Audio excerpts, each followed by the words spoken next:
We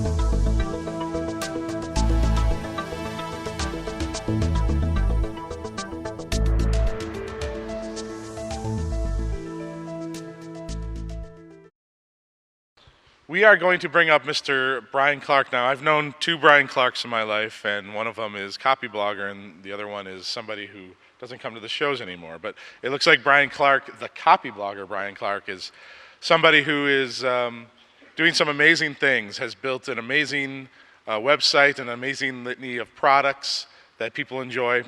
He's a recovering lawyer. He's one of my second friends who is a recovering lawyer, which is ironic that he's in such a creative business now. But if you haven't been on Copyblogger's site, I highly suggest you go and subscribe and follow his tweets and download some of his free products and learn about how the power of writing is really something that's going to change your fortune online. Dr. Cialdini talked about that yesterday. The power of changing a word or a phrase can actually increase your conversion rates by hundreds of thousands. So go to copyblogger.com and look at what he's doing. He's really helping us, teaching us, and I think that's what he's going to do today. So without further ado, let's bring out Brian Clark, aka Copyblogger. And Brian? Thanks, Mike. I need to get that off of there. I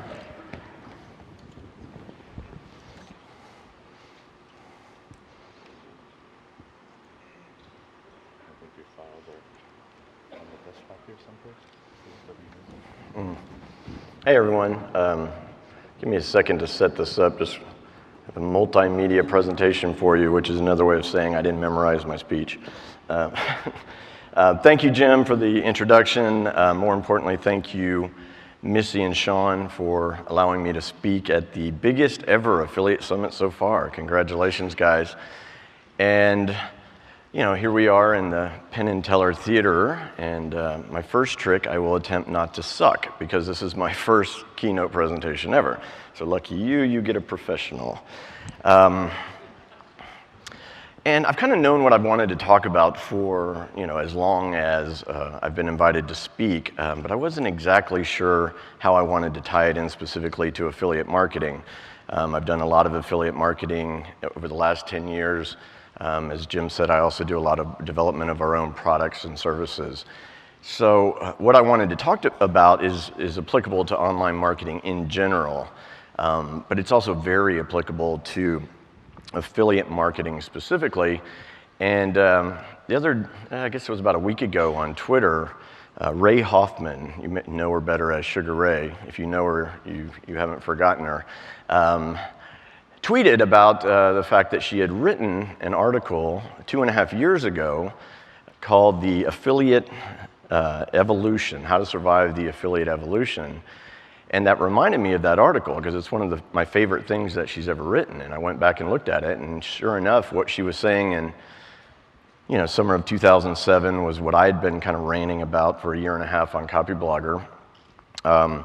And then I get here to Affiliate Summit, and I open up the Feedfront magazine that's in everyone's bag, and the very first article is Ray, with a condensed version of that very same article. So obviously, what Ray had to say 2.5 years ago is still very applicable today. In fact, she was kind of bitching on Twitter that people didn't seem to be getting it. And I think people are getting it, but some people might not. Some people are kind of halfway there. So I'm not going to regurgitate what Ray is saying. What I'm going to do is come at it from a different angle and present, I think, what she's saying in a different context so that maybe it makes a little bit more sense to you and actually makes this crazy business fun. Because if you can treat affiliate marketing, online marketing of any type as fun instead of work, you can make a whole lot of money and obviously have fun while doing it. So, I encourage you to read Ray's article in Feedfront, but also go back to her original article on her site at sugarray.com. But I'm going to try to condense what she's arguing in 3 very short, brief steps. I mean, her article in Feedfront is called The Importance of Branding for Affiliate Marketing. And that word branding is kind of a catch-all that it's probably the most misunderstood word in marketing. So let's not focus on that as the big picture thing quite yet. We'll get to it in a little bit. But Ray is basically saying, okay, as affiliate marketers, you need to focus on having branded websites. Google may still prefer keyword domains for search, but if no one will link to you, Google's still going to ignore you. So it's kind of a chicken and egg situation. You're much better off going with a branded domain. If you can get a keyword in there, great. But you're really trying to build a brand in the traditional sense, in that it stands for something other than, get my keyword stuff here, click now, traffic funneling type strategy. Another thing she focuses on along with branding, and it's kind of two sides of the same coin, is positioning. She calls it point of difference. Positioning is kind of the corporate marketing term for it. But it's basically what's unique about you. How do you stand out in a very crowded and competitive marketplace? So those two are kind of a condensed version of one point. Second point is that she stresses you've got to have unique content and great design. Design is really just the presentation of content. It's the usability of the content. It's how pleasing it is to deal with, how easy it is to deal with. So it's really the content that matters. An interesting thing about this is you really could combine branding and positioning with unique content and design, because when you take a content mindset, that's really the same thing. The way you're branding yourself and the way you're positioning yourself is with the unique content that you're delivering. And then the third category, condensed category that Ray was talking about, was contact and community. By contact, again, we're talking about getting someone to pay attention to you on a regular basis, and that means they have to take some kind of action, whether it's subscribing by email or adding you to a feed reader, whatever. You want those people to raise their hands and pay attention to you over time, which is not a new concept, obviously. Permission marketing in '99, that was what that was all about, that book by Seth Godin. But in the affiliate world, there's been traditionally a much more emphasis on taking traffic and shooting it right through to the merchant, which kind of leaves you as a middleman who doesn't get a lot of the benefit of having that relationship. And when I talk about community in this Web 2.0 buzzword sense, we're not talking about kumbaya community. What we're talking about is the kind of community that formed around Family Guy. So when they got canceled twice, they went straight to DVD and made more money and made the networks take them back again. That's a community. That's someone who's supporting you and your content because they love it. It's not about giving and giving and giving and not getting anything back. So I guess what Ray never uses this term, but what she's really talking about is what's now known as content marketing, which is basically you're producing content not necessarily just to sell your audience to an advertiser, although you can still do that as part of your mix. But a lot of people are finding out that it's a lot easier to make more money if you're actually selling something either via affiliate marketing to a merchant or your own stuff. So you're using content to attract an audience, the type of people you need, so that you can sell something related. It's a very simple concept, but it hasn't been the way mass media has worked for about 60 or 70 years. So I don't necessarily want you to start calling yourself a content marketer or anything like that, but here's what I do want you to think about. Maybe you should stop thinking of yourself as an affiliate marketer. Certainly stop thinking of yourself as a webmaster.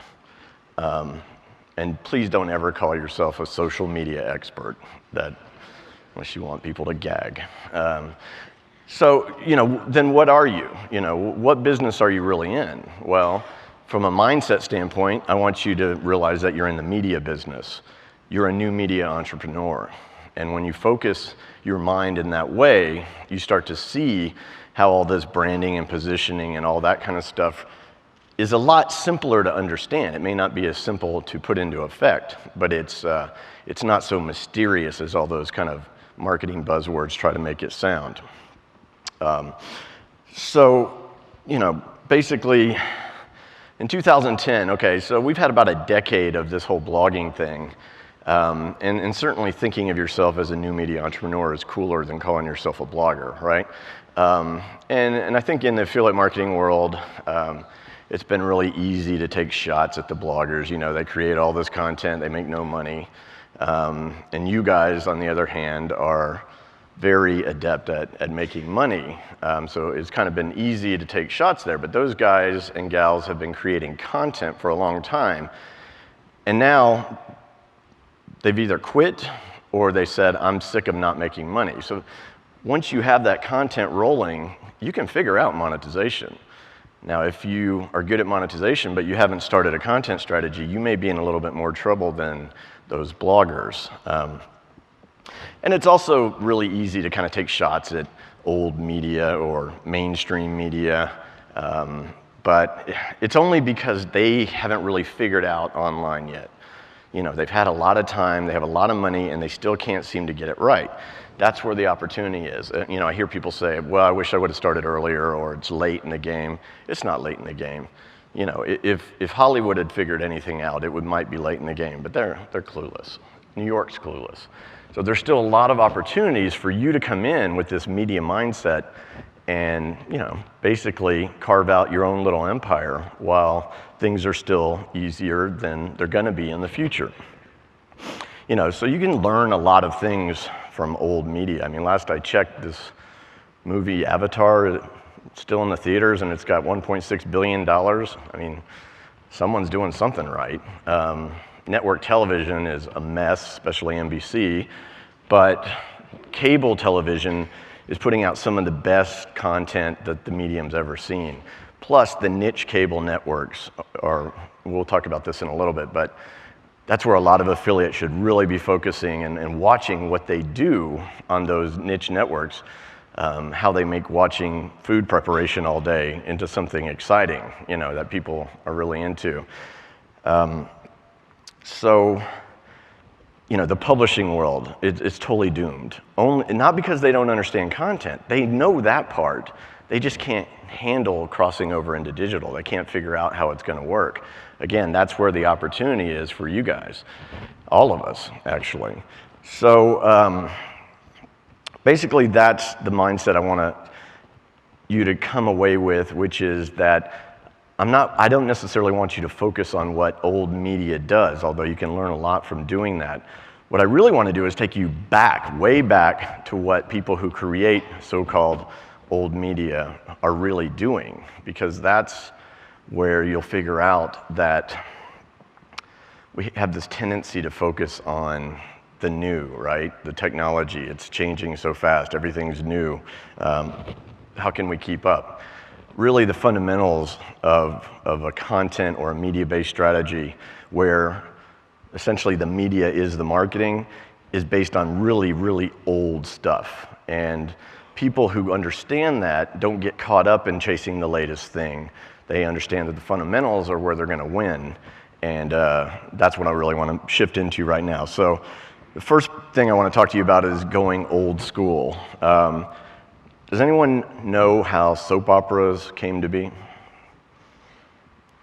Basically, back in 1937, companies like Procter & Gamble, Palmolive, Colgate, these types had no way to reach, you know, their target demographic, which was housewives.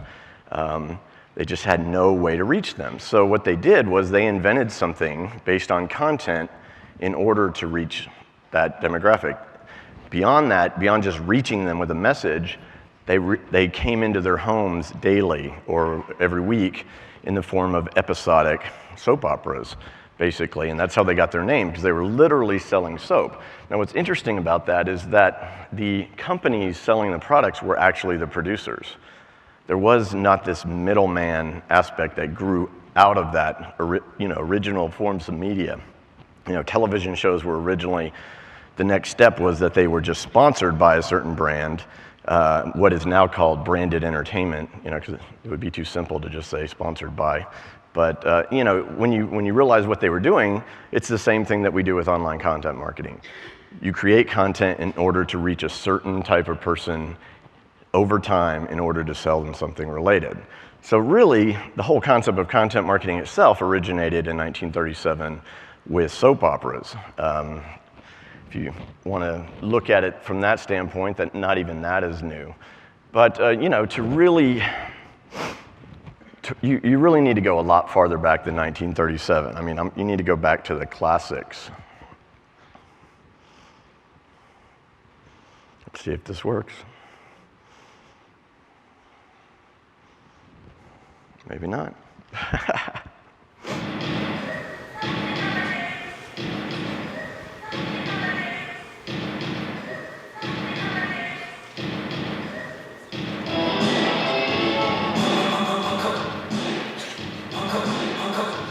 Should have warned you, this is more of a musical than a keynote, because I'm going to try to use, instead of using other forms of media as examples throughout, I'm going to use music to show you how music is content. It's the same principles, even when it comes to songs. So, you know, obviously Falco just makes me laugh that I get to play that in a keynote, but you know, it's also the only pop song that was ever sung in German, and I think the only pop song ever, the only pop song sung in German to hit #1 in the US, I should say. And it's also, sorry? Okay, I'm wrong. But it's the only pop song I know of about Mozart. What do you got there? No? Okay. So, so my point here is that I want to take you back really old school, way much farther back than 1985 when that song came out, although that does seem like a long time ago. Let's talk about mythology, not something that you would associate with affiliate marketing, online marketing, whatever. But if you're going to be content marketing, if you're going to be a media producer in order to sell whatever it is you're going to sell, that's an important place to start. For example, you may know that the Adam and Eve Garden of Eden story is common to Christianity, Judaism, and Islam. What you may not know is that there's a handful of cultures and religions that came way before those big three that had the same story. It's kind of interesting. It's kind of something in our unconscious that we need to hear that story. And if you look at it as an analogy, Buddhism and Taoism and all the Eastern religions kind of say the same thing. So there's this guy named Joseph Campbell who wrote a book called Hero with a Thousand Faces. And basically what he argues is that he studied all these basic myths from across cultures and you know, across a very diversified section of the world and found that there were common themes, common stories. We were basically telling the same stories over and over and over again. And you're like, okay, Brian, big deal. What has that got to do with me and my life? Well, again, you know, if you're going to be creating media, you might have to understand these things. One of Joseph Campbell's monomyths is called the heroic journey. And, you know, there's elements that he found in all these stories time and time again. And I could list those elements for you, but all you have to do is go watch Star Wars, because everything that Luke Skywalker does through the movie is the heroic journey monomyth. And George Lucas even credited Joseph Campbell as inspiration for Star Wars, and I think that movie did okay, although Avatar just passed it. So another thing that Campbell talked about were archetypes, which is, you know, not only are there certain types of stories that we tell over and over, there's certain types of characters or personality types. You know, archetypes are kind of like stereotypes on steroids. You know, they're big monumental heroes and villains and all sorts of other characters that we respond to time and time again. You know, and archetypes are also the basis of Jungian psychology, which is getting a little too esoteric. I don't think you need to go read Carl Jung. But the point of the mythology aspect of this is that the same things we respond to remain the same over thousands and thousands and thousands of years. Here's another example. Okay, who was here yesterday for Dr. Cialdini's presentation? Awesome, right? Okay, you know, I'm a psychology major with a sociology minor, and his book tied it together for me from a marketing standpoint better than my entire undergraduate career. It was more fun, but the book did a great job. So if you haven't read that, I'm sure a lot of you have. It's kind of required reading for any type of marketer, in my opinion. But so what was one of the examples he gave yesterday? It was the tactic of leading with an admission of fault or something that's wrong or something that's not in your favor, and then before presenting your most powerful argument. And the doctor admitted that's been an advertising strategy for decades. Still effective today. Every copywriter uses it. But what you may not know is that technique was developed in ancient Greece by Aristotle and those around him, and it's a tactic based on rhetoric. Now, these days we think of rhetoric like when a politician opens his mouth and the lies come out. That's rhetoric, but that's not what it originally meant. It was actually the art of persuasion, and the Greeks came up with this entire body of tactics and strategies based on rhetoric just by observing people and how they reacted to certain situations. So in the 70s, when Dr. Cialdini's book first came out, some of you know that it was actually more of a consumer protection book than it was a marketing book, but all the marketers read it and, he said, career opportunity, I need to switch sides. And that's why he does consulting for big brands now, because what he did essentially was provide empirical testing, social psychology testing that established that what the Greeks knew 2,000 years ago was true. So that was even 30 years ago, and I still run into people who are like, well, that's not true today, is it? I'm like, yes, we haven't changed at a brain level in 2,000 years. All the change we've seen has been technology, not necessarily us. So the context has changed, but we haven't. So just to give you reassurance about that, now they have something called neuromarketing, which is basically where they take MRIs and brain scans of people, and they basically take those 6 areas of influence that Dr. Cialdini talked about, and establish them by showing what happens in the brain, what areas of the brain light up, and why. For example, there was a great article in Wired about the topic of authority, which is one of the 6 influence factors, a very powerful one. And basically, the brain scan showed that while people were listening to a financial expert, the critical thinking area of their brain shut down. That's the power of authority. Very powerful, in fact. And I thought it was cool that Dr. Cialdini passed out that little note card in order to help you remember those 6 things. I want to take a different approach to that and show you how this content marketing thing that I've been talking about is basically just the strategic implementation of those influence factors. Primarily 4 of them. The final 2, scarcity, which is very powerful and it's the focus of our entire economic system, and commitment are really kind of sales closing techniques, in that's how you get someone across the line at the end of the race. But the other 4 are really a roadmap for content development, for content marketing. Okay, so number 1, you're giving away a lot of free content. And that content, people, if they find it valuable, then you're kicking in reciprocity at that point. They're going to be more likely to respond favorably to a request from you because you've given them something first for free. You've helped them out without asking for anything yet. And the weird thing about reciprocity is that salespeople know that you can give one favor and then keep asking for stuff over and over and over, and people tend to keep complying with you.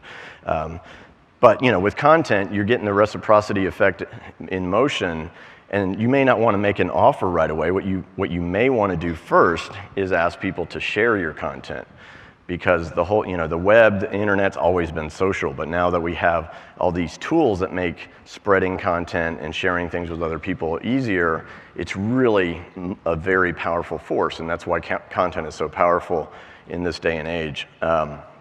So you ask people to share your content, that leads to what Dr. Cialdini is now calling consensus. He used to call it social proof. They're the same thing. It's basically the fact that we look to like-minded people to make decisions. And I maintain that all of social media, that whole concept of the social web, is built around social proof. We're voting on things, we're bookmarking things, we're retweeting things. That is consensus or social proof in action. That's how your content spreads without you doing advertising or anything else. All you have to do is create something that people want and feel compelled to share because it's great and maybe because you asked them to. So from social proof, you're starting to grow, right? And you're a content producer, so you're either the author or you're making it come into effect. So I no longer write most of the articles on Copyblogger, but I started out that way. Pete Cashmore of Mashable doesn't really write most of the content on Mashable, yet Pete is the recognized authority behind the brand. So as Dr. Cialdini pointed out yesterday, you've got to be able to use authority any way you can. So if there are experts who say nice things about you, you're crazy if you don't point that out. But there's really nothing more powerful than being an authority figure yourself. And that's what content marketing allows you to do. And then finally, as you're kicking through these influence factors on your way to trying to actually sell something, basically due to the more personal nature of the kind of micro enterprise that we have, we're not a big nameless, faceless corporation churning out content. We're people, and the social web allows us to really interact with people as a person so that they kick in liking. You're already sharing similar values with them through the shared interest of the content you're providing, right? They start to like you, they see you as an expert, the social proof and reciprocity is still going on. You've basically just killed 85% of sales resistance right there. And again, it's just getting them across the line from that standpoint. If you're an affiliate marketer, that's the merchant's job, right? But you can increase your conversions by recommending a related product or service way more than you're just funneling raw traffic.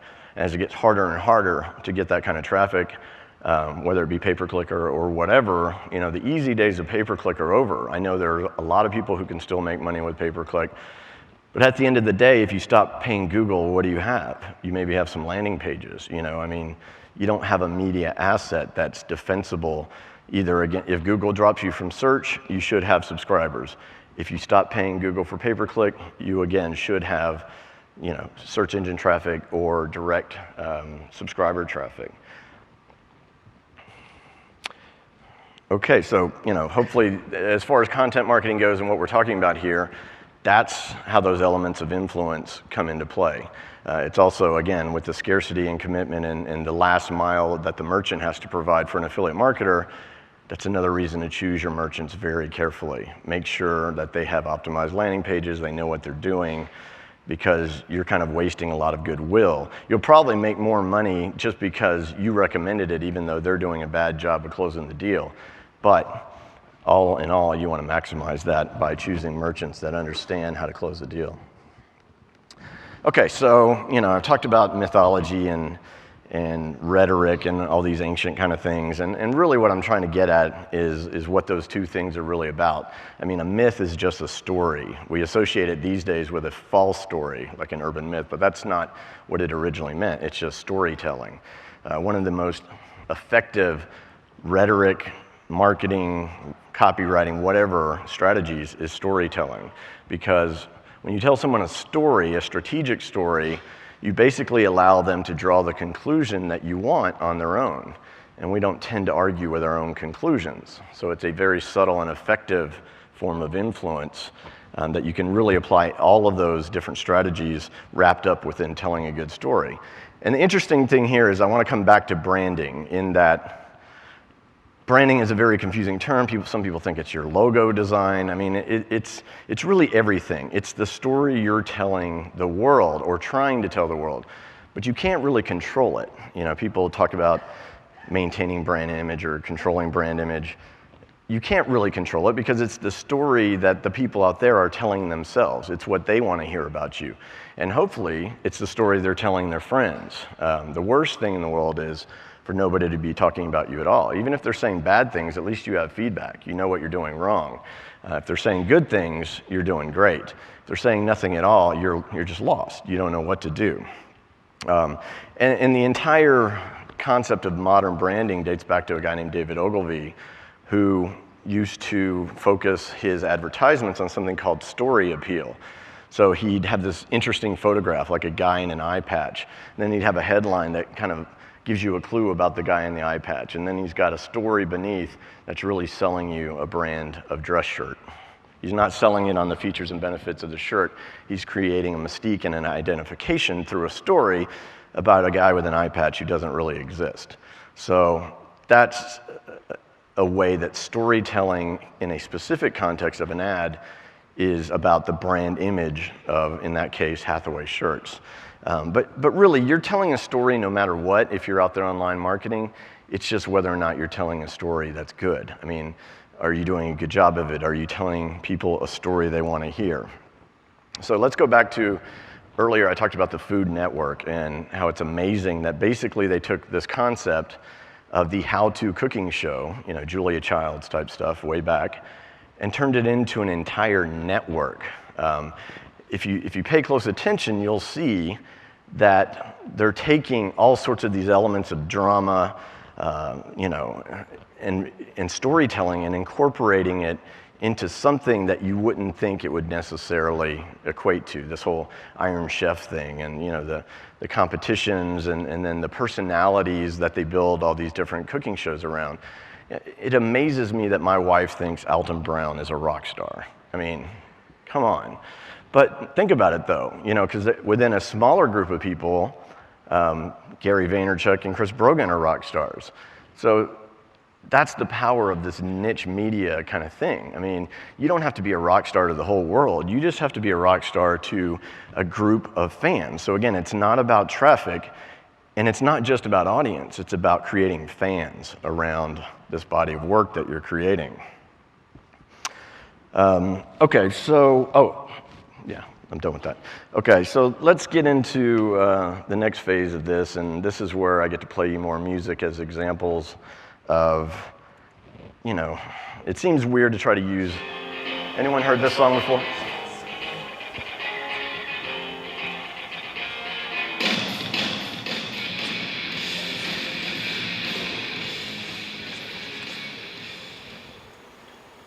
Is that it?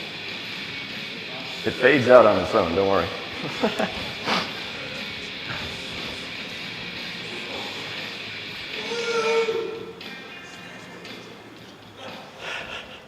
Okay, I'm not sure what happened there, but yeah, get your cell phones up. No, okay, so, you know, back in 1991, that song was a big deal. Some people say it changed the face of music. It certainly changed the face of commercial radio.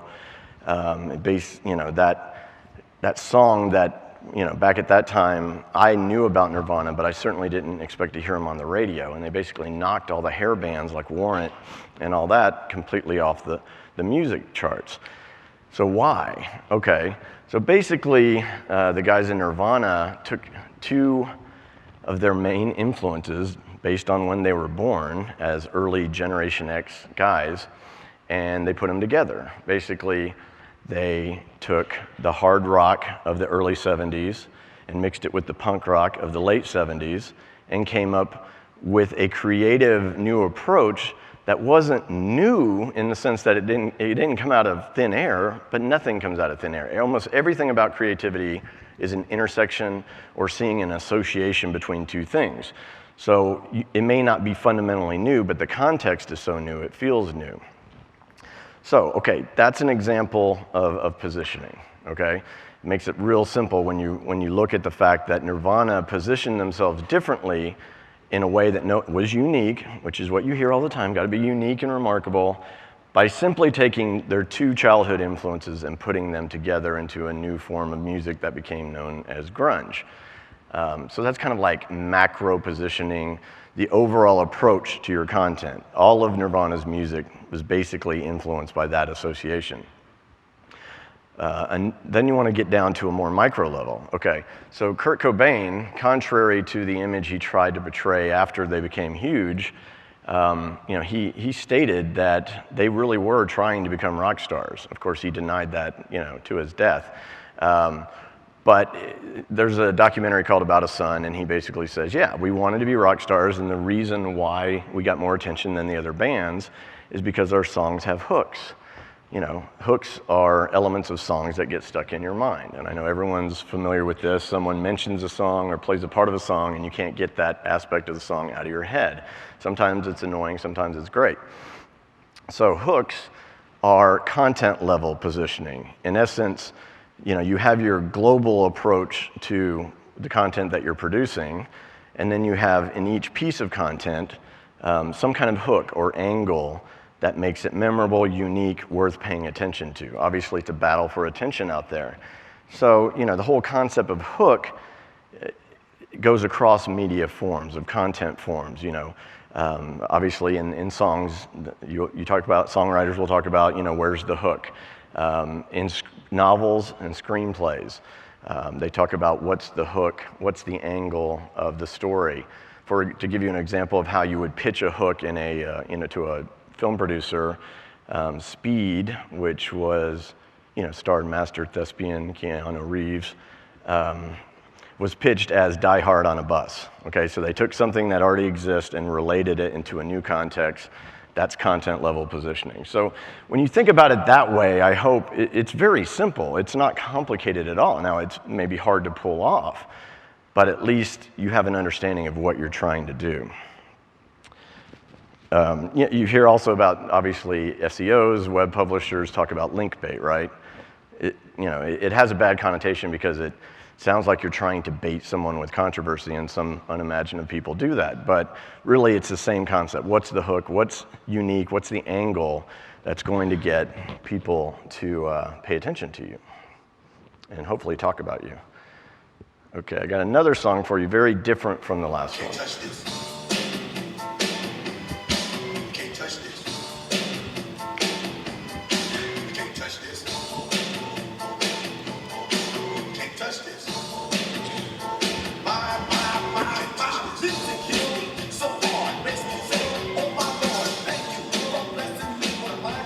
Okay, how many Hammer fans in here?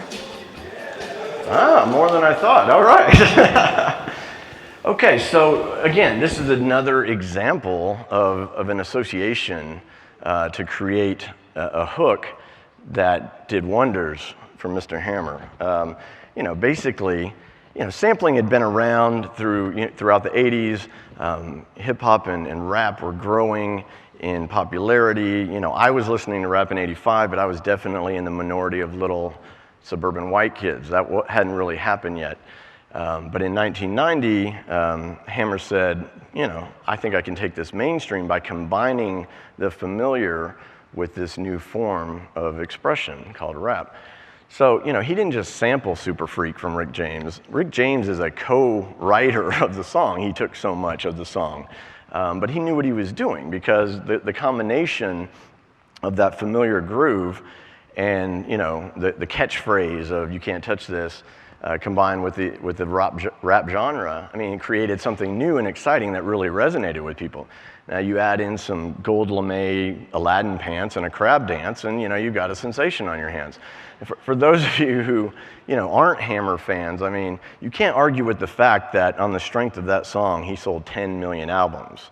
That's a lot of cheddar. And he lost it all, but that has nothing to do with this. So, I'm using music as an example here because online we have this mashup culture, right? Now that we have all this digital technology and tools, we're able to combine media in ways that we've never been able to do before. And of course, this puts a lot of strain on copyright law. People don't know where the lines are anymore. Do we have fair use to protect the creative expression of a new ability to put things together, or are we going to clamp down on that? I think ultimately that'll be loosened up. But the point is that the mashup itself is not a new concept at all. If you go back to what I've been trying to point out, which is that creativity is an intersection. It's a creative crossroads. It's where things come together. And the fact that most people who study creativity have come to the conclusion that creativity is really a function of having lower associative barriers. Okay, what does that mean? Basically, we're raised as little kids. We start out all creative. We're all given a box of crayons, and no kid says, I'm not creative. It just didn't happen. And yet, when you get older, you hear people say that all the time. It's because we're socialized to put things in boxes, in compartments, in categories. This is different from this way, on and on and on. And that helps us function and get things done. But it also makes us think everything's different, when in reality, if you want to get zen about it, it's all the same. But if you just want to look at it from a creative standpoint, everything is related in some way. The only thing is, can you spot it or not? And that's really what creativity is. So I've got 2 more music clips for you as kind of an example here of something to think about. And it kind of ties up to this whole mashup thing really well, and also an interesting copyright issue. How many people have heard of Girl Talk? A few people? Okay, Girl Talk is basically this one guy who I believe is actually a molecular biologist. I don't know if he's quit his job yet or not, but for a long time he kept his job, and he made these amazing, he makes albums, and the interesting thing is there's not an original sound on any of them. You know, every song is made up of hundreds of samples, combined in ways that, in my opinion, a lot of people create something new and should be fair use.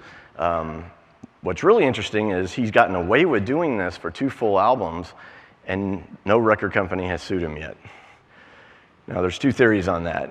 You know, maybe the record companies are getting smarter and they realize that they've got a bad PR problem. I doubt that. What I think the real issue is that if they challenge this guy in court, they may find themselves in a bad position in that a judge will say that this is a new work of art. It is fair use. Record labels, you're screwed. They don't want that ruling, so they're not going to do anything about it, which is interesting because that may have the same effect anyway, which is everyone gets to do certain things with other content as long as it creates truly something new. Now, I've got 2 examples from Girl Talk for you.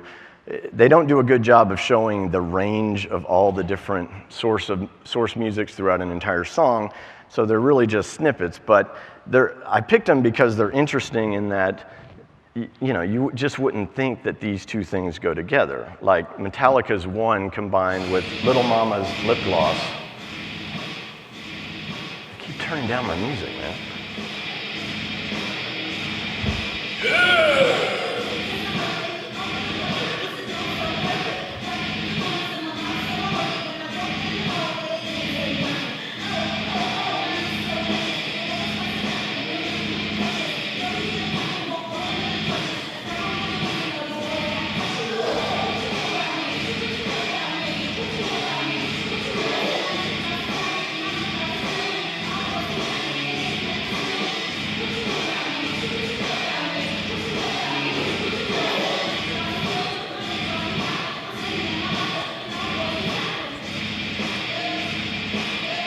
Okay, so obviously this is not a how-to presentation. I'm just trying to get you to see that, you know, a normal DJ can mix tracks together on beats per second, you know, and there's congruency. But this guy goes farther in that he sees these associations that are deeper than that, and that's what's so interesting.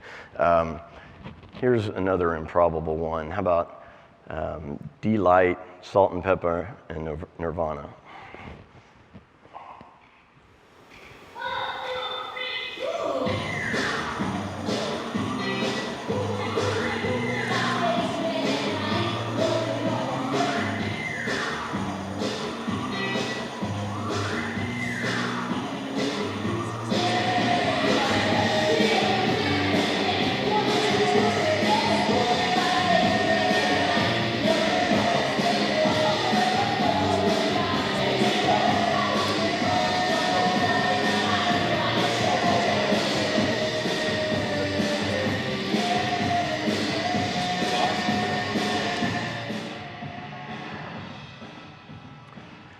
You might have caught that. That's the Gap band there at the end.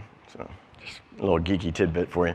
Okay, so you know the point of all this is really kind of ties into my favorite Albert Einstein quote, which is, you know, it's not that I'm that much smarter than anyone else. It's just that I stick with the problem longer than anyone else. So really, that's all what creativity is. I mean, it's sticking with the problem longer than other people, and the problem is, how do I create something remarkable? How do I attract the kind of people that I need so that they will stick with me and trust me and like me, so that when I do make an offer for them to buy something that they should like, they're going to take me up on that. All right, so we're into the home stretch now. Let me lead this one off with a song that kind of exemplifies what this section is about. At the starting line, engines pumping in time. The green flag flashes, the flags go up, churning and burning, they yearn for the top. They can't leave the middle, and also go right. You burning fast on an empty tank. Reckless and wild, they pour through the curves. The browsers boom, and secretly stern. As they speed through the vision, the flags go down, the bands get up, and they get out of town. The arena is empty, except for one man still driving. Okay, so here's the bad news. If you're in affiliate marketing or online marketing of any kind to get rich overnight, those days were over around 94, I think, maybe 96. You're building a business. It's a long haul thing. It's a process. You got to stick with it. But I'm here to tell you, in my most recent phase of online business, it's only been 4 years, and I've got a lot of big plans for this year. And, if I play my cards right and I wanted to, I could disappear and work very little, probably for a very long time, if not forever. So in that context, 4 years isn't very long at all. But I want to talk kind of about the process of this kind of business. One thing I want to talk about is in software, like in the world of 37 signals and software as a service and stuff like that, they do what's called, or advocate what's called, iterative software development, which is basically create something simple, get it out there, get feedback, and then improve from there. Content is the same thing. It's the exact same process in that you can sit there and just beat yourself up about whether something's good enough to put out there or not, or you can do your best, get it out there, and see what people tell you, because you're never going to know anything. You're not going to know what works. The audience tells you what works. In Hollywood, there's a famous saying that the most truth that's ever come out of Hollywood, and the statement is, nobody knows anything. Everyone's just looking to these fundamentals of storytelling and all this other stuff in order to hopefully make something that resonates with people. So, you can obviously take an educated position and do your best to put stuff out there that works, but the odds are you're going to miss as often as you hit, and you can learn from the hits as well. One of the things I see that I think is so limiting among people who get that they should be developing content, but just kind of have an idealistic idea about it is, I know that works, but I don't like it, so I'm not going to do it. You might need to find another business. I mean, that doesn't mean that you're not innovating. It doesn't mean that you're not creating something that no one has seen before, because often the audience doesn't know what they want. It's up to you to figure out the new context, the new unique angle to give them. But once they do respond, and if you decide to ignore that, you do so at your own peril, because the audience runs the show. So you can learn just as much from your failures as you do your hits. During the early days of Copyblogger, I had this piece of link bait that I just thought was the most brilliant thing ever, and it just completely failed. Just completely failed. But the next month I tried something else, and it was a complete home run. So failing, fail fast. That's all I can say. Keep trying things. If you mess up, take away what you can from it and try again.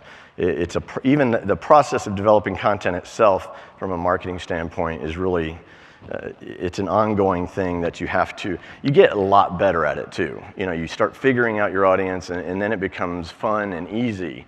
It's the first 6 months that's a killer.